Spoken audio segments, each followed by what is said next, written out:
ಭಾರತದ ಭೂಪಟದಲ್ಲಿ ಉತ್ತರ ಪ್ರದೇಶ ಇಡೀ ಜಗತ್ತನ್ನು ತನ್ನತ್ತ ಹೊಳ್ಳಿ ನೋಡುವ ಹಾಗೆ ಮಾಡ್ತಕ್ಕಂಥದ್ದು ಮಹಾಕುಂಭಮೇಳ. ಆ ಮಹಾಕುಂಭಮೇಳದ ಮಾದರಿಯಲ್ಲಿ ಇದೀಗ ಉತ್ತರ ಕರ್ನಾಟಕದಲ್ಲಿ ಅದು ಮುದ್ರಣಕಾಶಿ ಗದಗ ನಗರದಲ್ಲಿ ಕೂಡ ಅತಿರುದ್ರಯಾಗ ಅದರ ಜೊತೆಗೆ ಕುಂಭಮೇಳವನ್ನು ಮಾಡಲಾಗ್ತಾ ಇದೆ.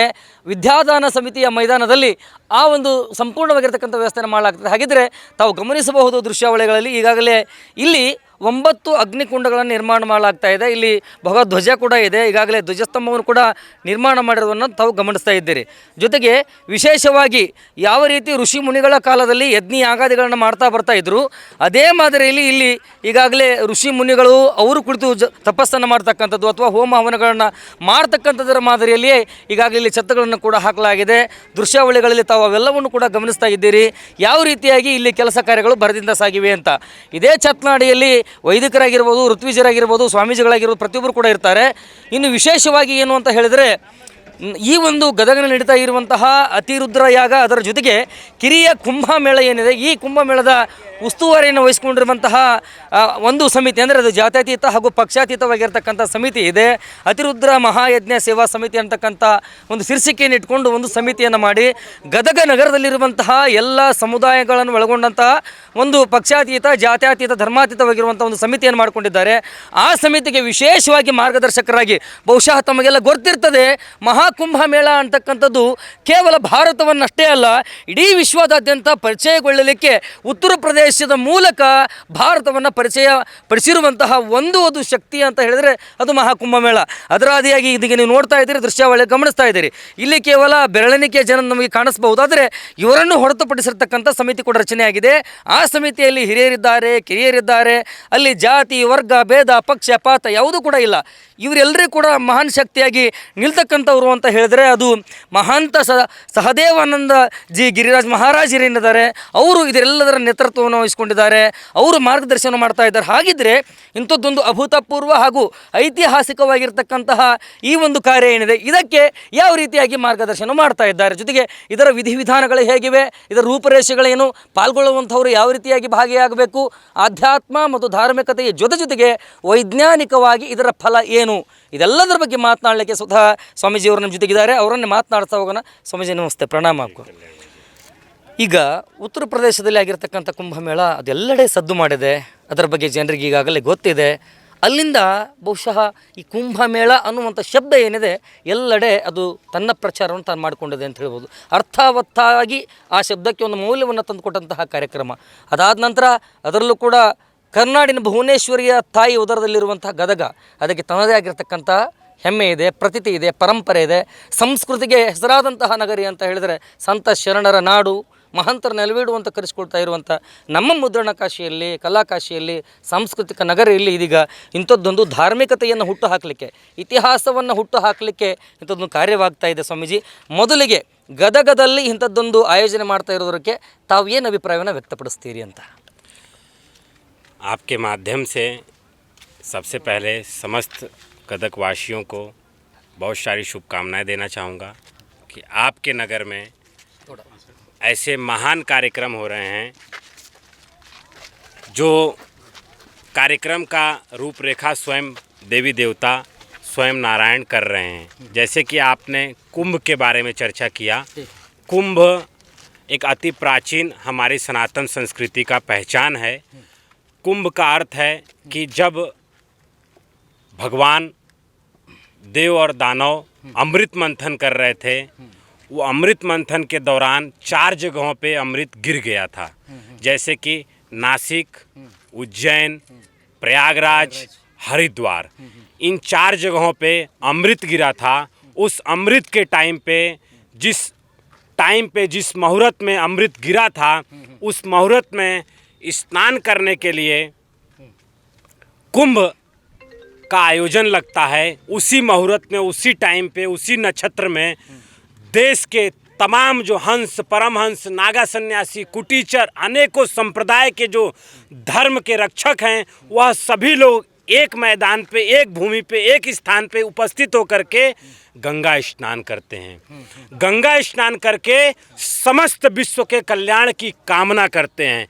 वही दृश्य देखने के लिए, जैसे कि आपने इस कुंभ में देखा होगा, उत्तर प्रदेश के मुख्यमंत्री, देश भारत सरकार के प्रधानमंत्री, केंद्र सरकार और उत्तर प्रदेश सरकार मिलकर के जो यह मेला किए थे, यह कुंभ मेला विश्व का सबसे बड़ा मेला साबित हुआ। तो कारण था कि समस्त देशवासियों ने इस आयोजन में भाग लिया था, समस्त देशवासियों ने जाकर के साधु संतों का आशीर्वाद लिया था। हमने कुंभ के अंदर देखा कि कर्नाटक हो, आंध्रा हो, तमिलनाडु हो, महाराष्ट्र हो या उत्तराखंड है, हिमाचल है, या अनेकों राज्य के लोगों ने जाके कुंभ मेले में भाग लिया। इसी लक्ष्य के साथ में हम गदग नगर में आए और गदग नगर में आकर के विश्व कल्याण के लिए यज्ञ का आयोजन रखा। ये यज्ञ द्वापर सतयुग में, त्रेता युग में ये यज्ञ ऋषि मुनि किया करते थे। राजा महाराजाओं के सानिध्य में, राजा दशरथ थे, राजा राम थे, ऐसे अनेकों महापुरुषों के सानिध्य में यह यज्ञ किया जाता था। इस यज्ञ के अंदर भारत देश के तमाम तपस्वी जो हठयोगी हैं, अनेकों प्रकार की साधनाओं से लीन हैं, जो युगों युगों से इस धरती पर हैं, ऐसे महापुरुष आपके गदग नगर में आ रहे हैं, जिनके दर्शन करके हम कुंभ जैसी अनुभूति कर सकते हैं। जैसे कुंभ के अंदर हम लाखों साधु संतों का दर्शन करते हैं, वो साधु संत तपस्वी के रूप में पाए जाते हैं, हठ योगी के रूप में पाए जाते हैं, हंस के रूप में पाए जाते हैं, परमहंस के रूप में पाए जाते हैं। वह सभी साधु संत आपके गदग नगर में आ रहे हैं। जो लोग कुंभ में भाग नहीं ले पाए, वह लोग आके गदग नगर में छोटा कुंभ मेले के अंदर आकर के अपने जीवन को पुण्यमय बना सकते हैं।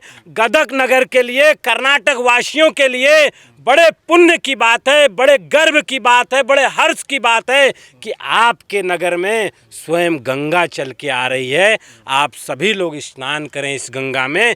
यह यज्ञ, यह कुंभ सिर्फ गदग नगर के लिए नहीं है, संपूर्ण कर्नाटक के कल्याण के लिए कार्य किया जा रहा है, जिसके अंदर गदग नगर वासियों ने तन मन धन समर्पण करके विश्व कल्याण की कामना किए हैं। इस यज्ञ से चाहे बारिश है तो अधिक बारिश है तो उसके ऊपर कंट्रोल किया जाएगा, जहाँ कम बारिश है वहाँ अधिक बारिश किया जाएगा, जहाँ पर्यावरण दूषित है पर्यावरण को शुद्ध किया जाएगा।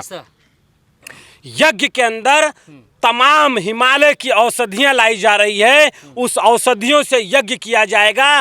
गाय के गोबर उसके अंदर डाले जा रहे हैं, गाय के शुद्ध घी डाले जा रहे हैं, और हिमालय की जो अति प्राचीन वनस्पति है, जैसे संजीवनी जैसी वनस्पति जो लक्ष्मण के मूर्छित होने पर हनुमान जी लेकर के आए थे, ऐसी वनस्पतियों से ये यज्ञ किया जाएगा। इस यज्ञ से तमाम पॉल्यूशन, तमाम नगर के लोगों का दोष, तमाम लोगों के जीवन का कष्ट सब दूर हो जाएगा।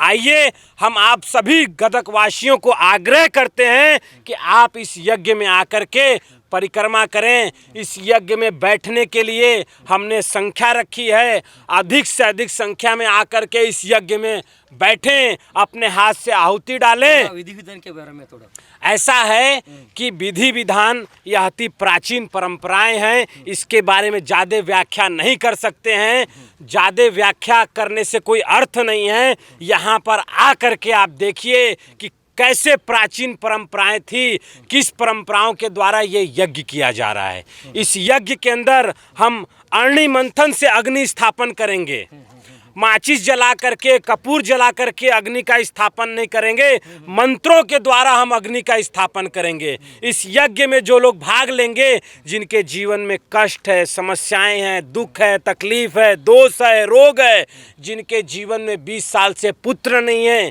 जिनके जीवन में वंश नहीं है, वह सभी लोग आएँ, इस यज्ञ में बैठें। और मैं दावे के साथ कह रहा हूँ कि 1 साल के अंदर उनके जीवन में पुत्र हो जाएंगे, उनके जीवन में कष्ट की समस्याएं का समाधान हो जाएगा। साथ ही साथ नेपाल जो माउंट एवरेस्ट जहाँ छाती ताने खड़ा रहता है, हिमालय के रूप में देखा जाता है, वहाँ से रुद्राक्ष लाया जा रहा है। 5 लाख रुद्राक्ष जो नागा सन्यासियों के द्वारा समाज को फ्री वितरण किया जा रहा है, जिसका कोई चार्ज नहीं है, जिसका कोई रेट नहीं है, जिसको कोई व्यक्ति विशेष नहीं है। प्रत्येक व्यक्ति मनुष्य रूप में है तो आकर के रुद्राक्ष फ्री लेकर के जा सकता है। ಇನ್ನು ಕೊನೆಯದಾಗಿ ಇದೆಲ್ಲದ್ರ ಬಗ್ಗೆಯೂ ಕೂಡ ತಾವು ಹೇಳಿದ್ರಿ, ಯಾವ ರೀತಿಯಾಗಿ ನಡೆಯುತ್ತೆ, ಯಾರೆಲ್ಲ ಬರ್ತಾರೆ, ಪ್ರತಿಯೊಂದನ್ನು ಕೂಡ ವಿವರಣೆ ಇಡ್ತಾ ಹೋದ್ರಿ. ಇನ್ನು ಈ ಸಮಿತಿಗೆ ಈ ಮೂಲಕ ಏನು ಹೇಳಕ್ಕೆ ಇಷ್ಟಪಡ್ತೀರಿ ತಾವು? हमारी समिति को भगवान ने कृपा पहले ही कर रखा है. थोड़ा कन्नड़ में बात करने तो ಈಗ ನಮ್ಮ ಸಮಿತಿಗೆ ದೇವರ ಮೊದಲಾಗ ಕೃಪಾ ಪಾತ್ರ ಮಾಡ್ಬಿಟ್ಟನ. ಯಾಕ ಇದು ಇವ್ರ ಭಾಳ ಪುಣ್ಯ ಇರ್ಬೇಕು. ಇದು ಎಂಥರ ಕೆಲಸ ನಾವು ಮಾಡಕ್ಕೆ ಯೋಚನೆ ಮಾಡ್ತೀವಿ ಆಗಲ್ಲ. ಇದು ಇವರು ನಮಗೆ ಸಾಥ್ ಕೊಟ್ಟನ ಗಟ್ಟಿದನ್ನ. ಏ ಅಜ್ಜ ನೀವು ಚಿಂತೆ ಮಾಡಬೇಡಪ್ಪ, ನಿಮಗೆ ಏನು ಬೇಕು ನೀವು ಮಾಡ್ರಿ, ನಿನಗೆ ಏನು ಬೇಕು ನಾವು ಎಲ್ಲ ಮಾಡ್ತೀವಿ, ನೀವು ಒಟ್ಟು ಚಿಂತೆ ಮಾಡಿ, ನಮಗೆ ಎಷ್ಟು ಕಷ್ಟ ಬರಲಿ ನಾವು ಕಷ್ಟಪಟ್ಟು, ಅದು ಧನ್ ಇರಲಿ ತನ್ನಿರಲಿ ಮಣ್ಣಿರಲಿ ನಮ್ದು ಎಲ್ಲ ನಿಮಗೆ ಸಮರ್ಪಣೆ ಐತೆ. ನೀವು ನಮ್ಮ ನಗರಿಗೆ ಒಳ್ಳೇದಾಗಬೇಕು, ನಮ್ಮ ಜನಗೆ ಒಳ್ಳೇದಾಗಬೇಕು, ನಮ್ಮ ಸಂಸ್ಕೃತಿ ಎಲ್ಲ ಚೆನ್ನಾಗಿದೆ ಇರಬೇಕು, ನೀವು ಮಾಡ್ರಿ, ನಾವು ನಿಮ್ಮ ಜೊತೆಗಿದ್ದೀವಿ. मैं सभी को आशीर्वाद देता हूँ, सब स्वस्थ रहें, तन मन धन से समर्पण होकर ये कार्य को कर रहे हैं. कहीं न कहीं यह समस्त कमेटियों के ऊपर भगवान का आशीर्वाद है. भगवान ने इनको चुना है. जब से मैं संकल्प लिया हूँ, जब से मैंने अध्यक्ष उपाध्यक्ष सचिव या अन्य लोगों की घोषणा किया हूँ, इनके अंदर स्वयं देवताओं का वास हो गया है. यह अभी मनुष्य नहीं है, यह अभी देवता की तरह काम कर रहे हैं. और ये जहाँ खड़े होंगे, जिस कार्य के लिए खड़े होंगे, इनके लिए कुछ भी असंभव नहीं है. और एक बार आपके पास निवेदन करना चाहता हूँ, कर्नाटक लोगों को थोड़ा कन्नड़ में संदेश दी. ನಾವು ಎಲ್ಲರಿಗೆ ಆಮಂತ್ರಣ ಕೊಡ್ತೀವಿ, ಎಲ್ಲರ ಬರ್ರಿ, साधु संतों का आशीर्वाद लीजिए, अपने जीवन को पुण्यमय बनाइए. ಥ್ಯಾಂಕ್ ಯು ಧನ್ಯವಾದ ಸ್ವಾಮಿ, ಧನ್ಯವಾದ. ಹಳೆಯಾಗಿ ಸಂಪೂರ್ಣವಾಗಿರ್ತಕ್ಕಂಥ ಮಾಹಿತಿಯನ್ನು ಈಗಾಗಲೇ ಮಹಾಂತ ಸಹದೇವಾನಂದ ಗಿರಿರಾಜ್ ಮಹಾರಾಜರು ನೀಡಿದ್ದಾರೆ. ತಾವು ಕೂಡ ಈ ಕುಂಭಮೇಳದಲ್ಲಿ ಭಾಗಿಯಾಗಬೇಕು ಅನ್ನುವಂಥ ವಿನಂತಿಯನ್ನು ಕೂಡ ಅಧ್ಯಕ್ಷರು ಮಾಡ್ತಾ ಇದ್ದಾರೆ. ಕ್ಯಾಮ್ರಾ ಪರ್ಸನ್ ಪ್ರದೀಪ್ ಜೊತೆ ಆನಂದ ವ್ಯಕ್ತಮಠ, ರೈಸ್ ಆಫ್ ನ್ಯೂಸ್ ಗದಗ.